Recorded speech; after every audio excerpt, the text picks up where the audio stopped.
Olá, bom dia! No Sabores e Ciência de hoje, convidamos as graduandas em Engenharia de Alimentos, Thalita e Débora, para sanar as dúvidas dos nossos telespectadores. Sejam bem-vindos. Bom dia, Gustavo! Débora e eu agradecemos pelo convite. É um prazer enorme estar aqui nesse programa incrível. Nós que agradecemos pela presença. Então vamos dar início ao nosso quadro, com a pergunta da Dona Maria de Palmas, Tocantins. Ela gostaria de saber o motivo do doce de goiaba de corte ser mais duro do que a geleia de goiaba, já que os dois doces são feitos com a mesma fruta e ainda se as indústrias adicionam algum composto químico para que essa diferença aconteça. Essa é uma ótima pergunta, Dona Maria, pois é a dúvida de várias outras pessoas. Essa diferença se dá principalmente devido à presença de uma substância natural encontrada nas frutas, chamada pectina, que quando aquecida na presença de açúcar e um ambiente ácido, é responsável por formar um gel, o qual tem suas características dependentes da concentração de substância utilizada. Então, olhando para essa tabela, Dona Maria, analisamos que no processo de fabricação, os ingredientes adicionados, a goiaba, a pectina, o açúcar e o ácido cítrico, são basicamente os mesmos para ambos os produtos. E o que difere as formulações são as proporções de cada um desses componentes.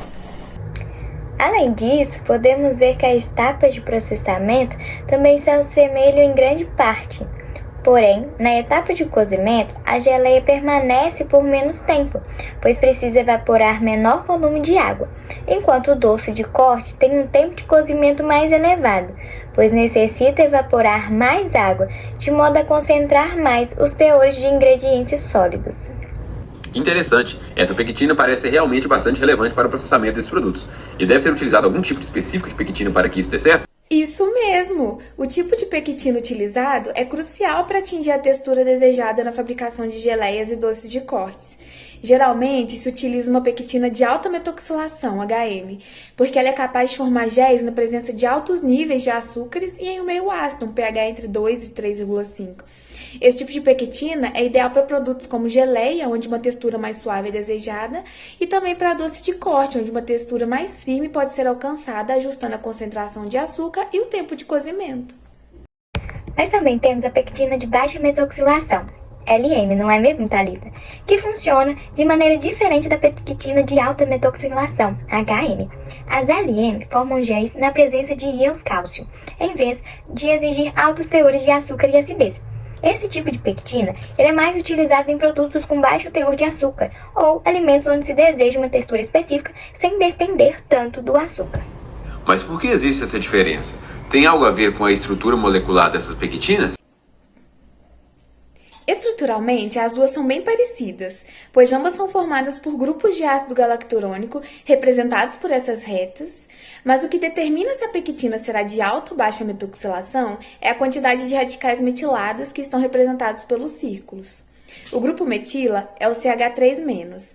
Logo, se mais de 50% apresentarem CH3-, será uma pectina de alta metoxilação, daí o nome. Mas se a maioria apresentar hidroxilas ou OH-, que são representados pelos triângulos, então é de baixa metoxilação. Na HM, os grupos que não estão metilados, chamados de grupos carboxílicos, apresentam carga negativa. Por isso, devemos diminuir o pH do meio. Se deixarmos elas negativas, impedimos a aproximação das cadeias devido à repulsão eletrostática. Por isso, diminuímos o pH, para que elas não fiquem com cargas negativas e se aproximem. Além disso, os grupos metilados têm um volume muito grande, o que distancia as cadeias de pectina, gerando um espaço maior entre elas. Assim, para que a água não escorra e para não perdermos a estrutura do nosso doce, prendemos essa água utilizando o açúcar, que vai se ligar com a água, gerando ali grandes grupos que vão ser capazes de preencher esses espaços existentes entre as cadeias.